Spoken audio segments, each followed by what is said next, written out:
Welcome again to the August session of Business Wise Insiders. Before we get started, just a quick review of what to expect.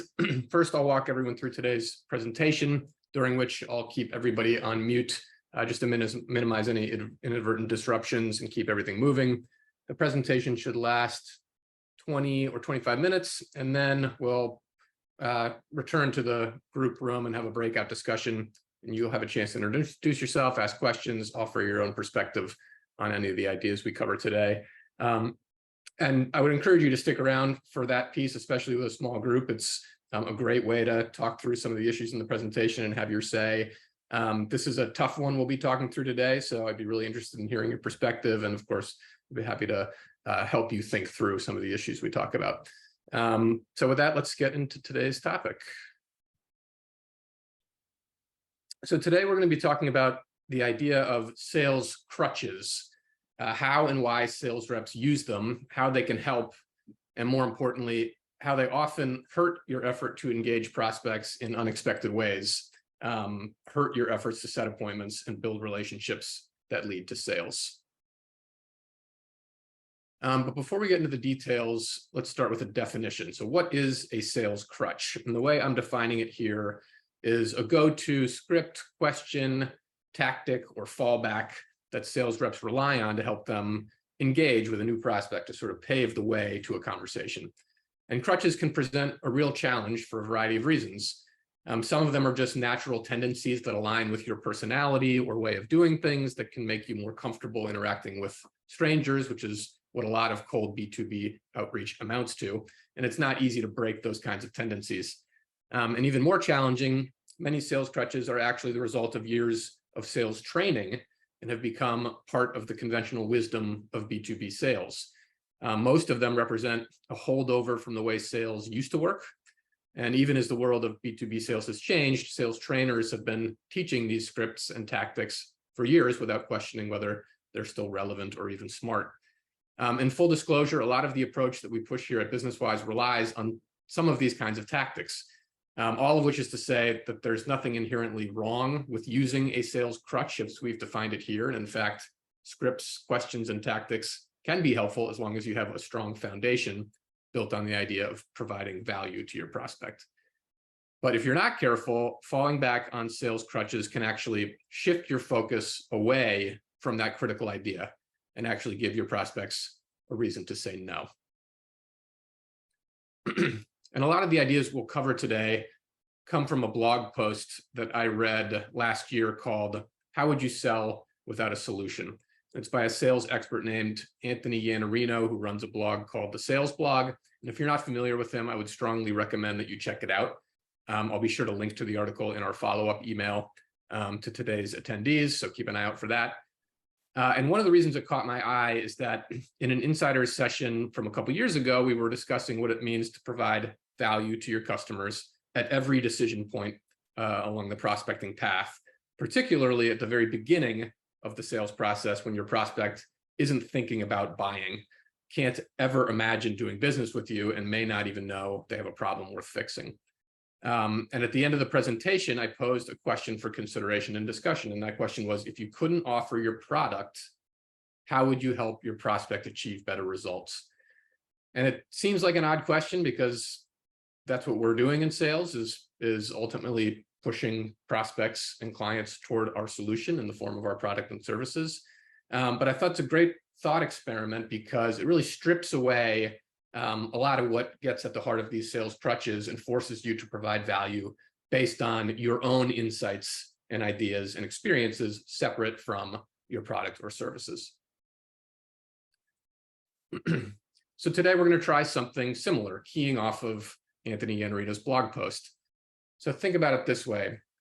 What if you were meeting a new prospect in an industry where you have a record of helping companies improve results, but you couldn't use any of your go-to sales crutches? So specifically, you're not allowed to mention your company. You're not allowed to ask personal questions or attempt to build rapport with your prospect. You're not allowed to mention your product.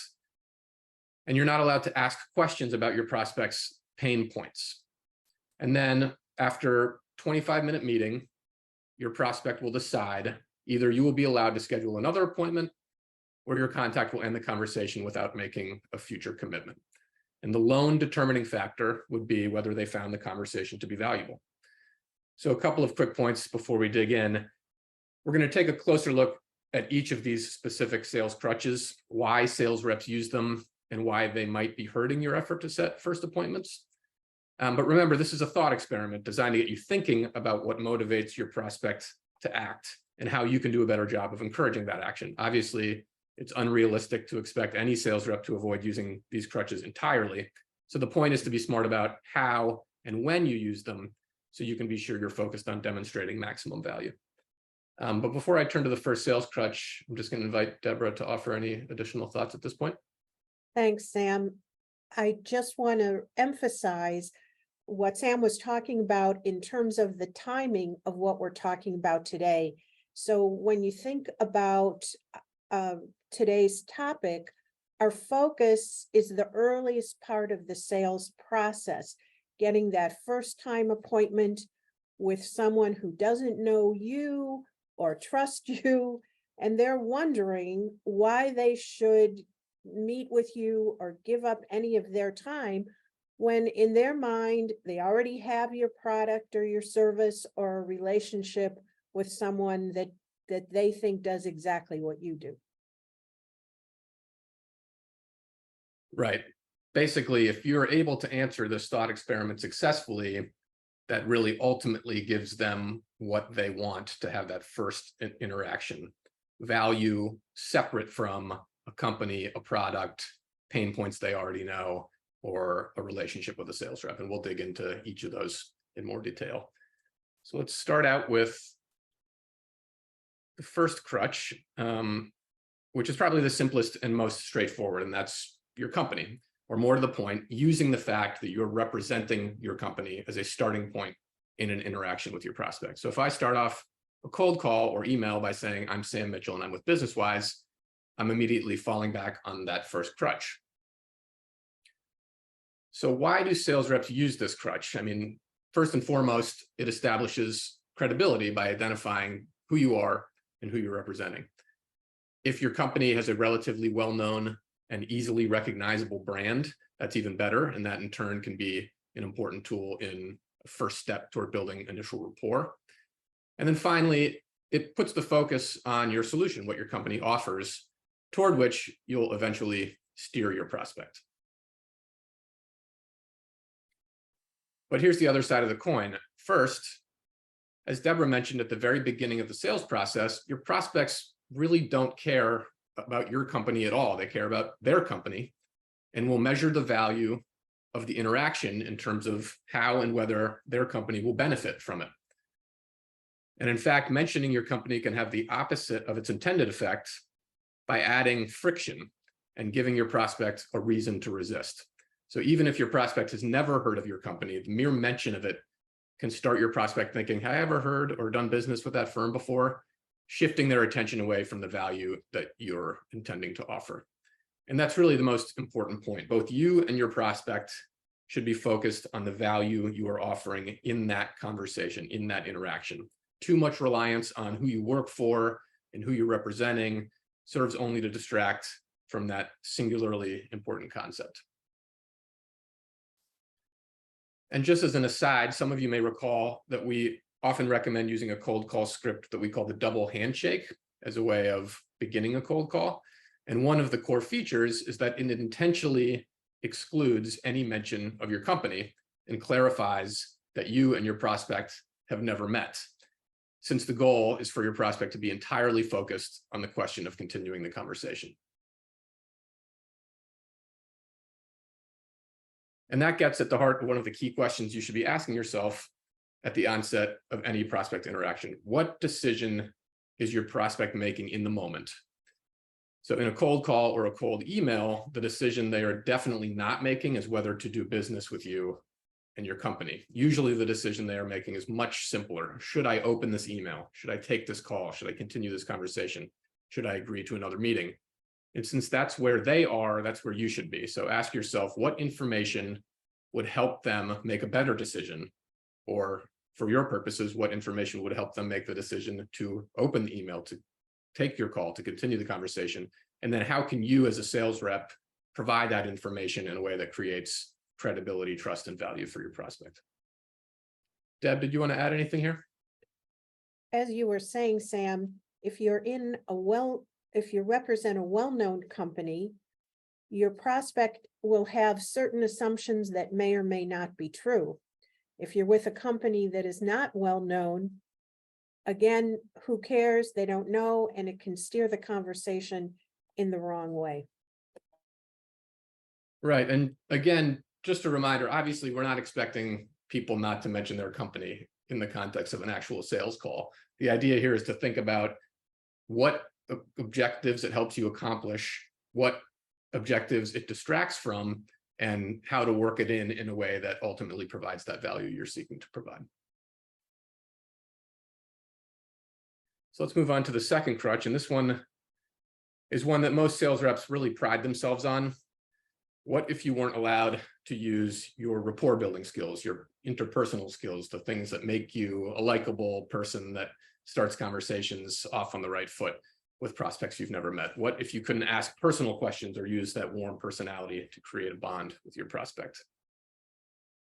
And of course, rapport building is a huge part of sales, and with good reason. Rapport building fosters likability and familiarity, which we know from psychological research is key to getting people to say yes. People prefer to say yes to those they like and to whom they are similar. It can help create an even stronger sense of unity by creating a shared experience and purpose when you're working together to achieve a common goal. That can create an even stronger bond. And then most importantly, rapport building is a first step in laying the foundation for a relationship based on trust that you can use before you've had a chance to prove your credibility with insights and experiences. But at the end of the day, your prospect doesn't make decisions based on who they have the best rapport with. And sales reps who rely too heavily on rapport building can fall into a few traps. Developing rapport with your prospect first keeps you in what I'm calling the comfort zone, which can be the enemy of honesty. When your real objective is to tell the truth to your prospects, trying to stay too comfortable can provide an incentive to avoid doing that. Conversely, if you care too much about whether your prospect likes you or not, you may not be willing to be honest with them and tell them what they need to hear. And then finally, ultimately, warm and fuzzy feelings don't provide any actual value to your prospect's business. They need substance. And again, the bottom line is how your conversation will help impact their future business results. So here are 3 questions that can help emphasize why you need more than just rapport to motivate your prospect to action. The first is ask yourself, is my rapport building approach unique in any way? Does it set you apart from your competitors, or are you just another sales rep trying to backslap and create that good friendly relationship? Second, and more importantly, is it valuable? Does your rapport building serve your prospect in any meaningful way? And then finally, to put a finer point on it, what's more important to your prospects, your personality or insights that they can gain from you into their own challenges, priorities, and decisions? Deborah, anything to add? Think how quickly we all make a decision on whether we read an email or we delete it, or how much faster when you actually get a real person on the other end of the telephone, are they deciding whether they're hanging up or listening to your conversation?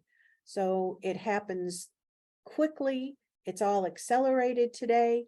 So you have to have something of value that's going to keep that person on the phone or read your email. All right, so let's move on to maybe the crutchiest crutch of all, which is your product. So why does this crutch help? Well, first and foremost, it establishes it highlights your solution. Obviously, as we discussed at the beginning, your goal ultimately is to push your prospect on a path where you discuss their problems and how your solution can help address them. And that's what your product is best at doing. Second, it plays to your expertise. You know your product inside and out. So when you speak about your product, you can speak confidently and with authority. And again, that's a comfortable place to be for most sales reps. And then finally, it differentiates you from the competition. You're in business offering a product or service because you feel like there's an opportunity to differentiate yourself. No one has a product or service and no one delivers it in the same way as you do. So that's an important differentiating point.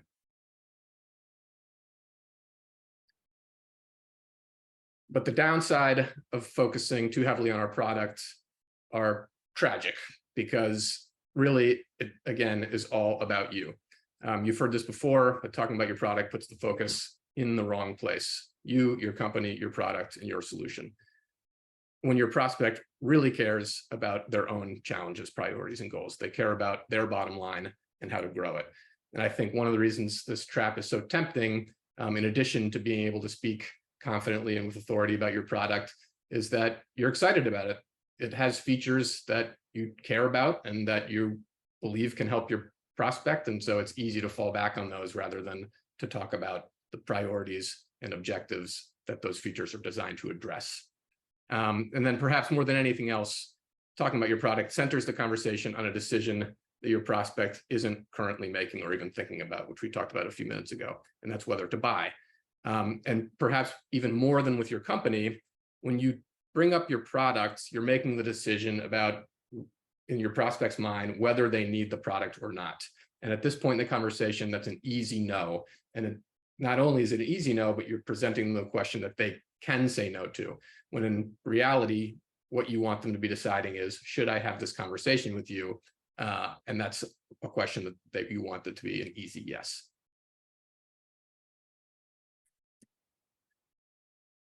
And of course, you might be asking yourself, isn't the point of sales to sell your product or service?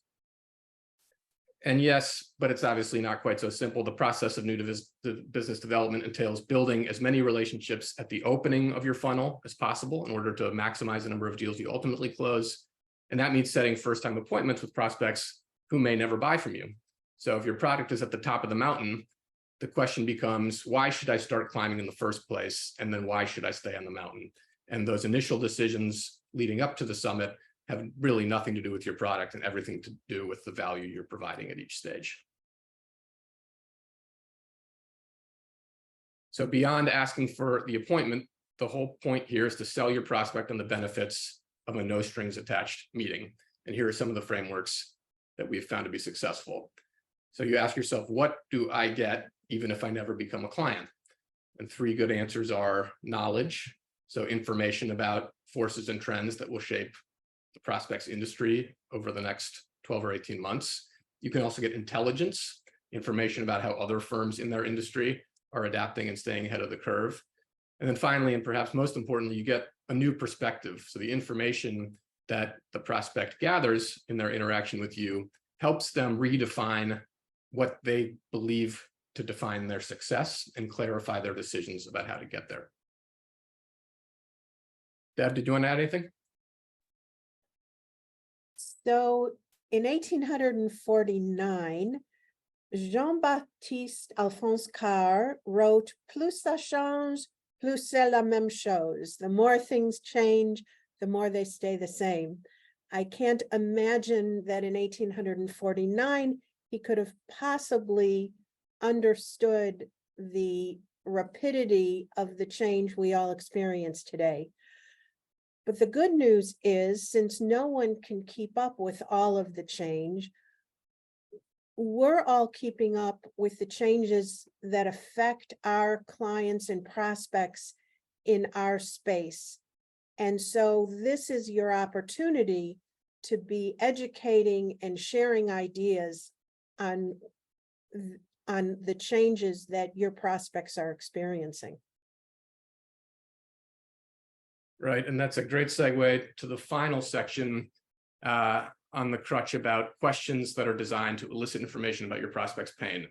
And for all the reasons Deb just touched on, this is a really interesting one because it's probably going to go against a lot of what you've been told by professional sales trainers over the years.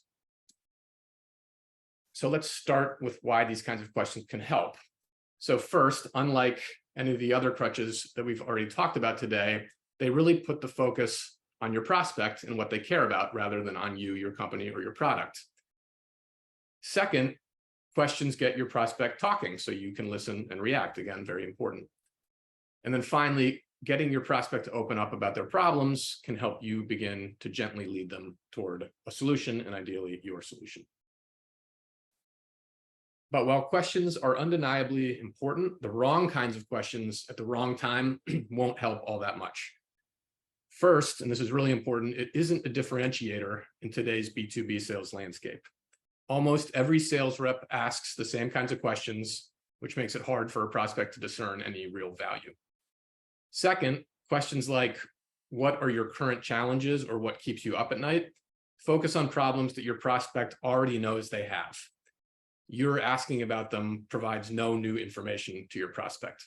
And that's really key here. Questions about your prospect's pain give you information.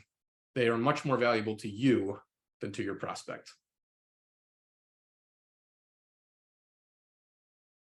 And if you've ever attended a previous insider session where we've covered our 7 key skills of master sales hunters, and I actually think Scott covered this last month, if any of you attended, you may remember that we talked about the importance of identifying a prospect's pain as a key differentiator between successful sales reps and mediocre ones. But it's not just about discovering pain through questioning, it's about anticipating pain, both current and future, that your prospect may not even realize they have. And here there's a quote from Anthony Iannarino, who we're talking about today. The truth is that you should know where your client has problems and needs better results without even asking. So here are a few questions to help you think about your questions.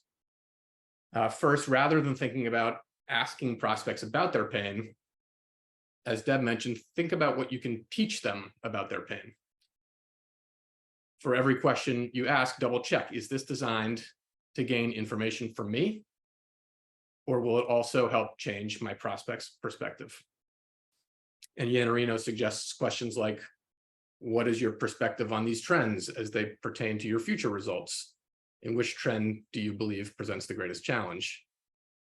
Or a good follow-up, and we'll talk about this a little bit later in the breakout session, what steps have you already put in place to help address these challenges, and what steps are you considering to best position your company for the future? Deb, anything to add before I look at a few questions we should ask in the breakout session?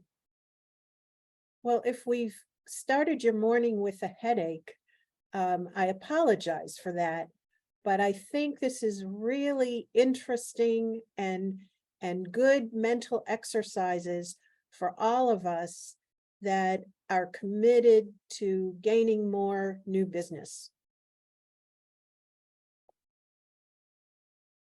Yes, and I realize, as Deb just mentioned, that this is a tough one, not because the problem itself is tough, but because it's sort of hard to wrap your head around the idea of interacting with a prospect without being able to talk about your company, without being able to talk about your product, without being able to ask questions about what's bothering them, keeping them up at night.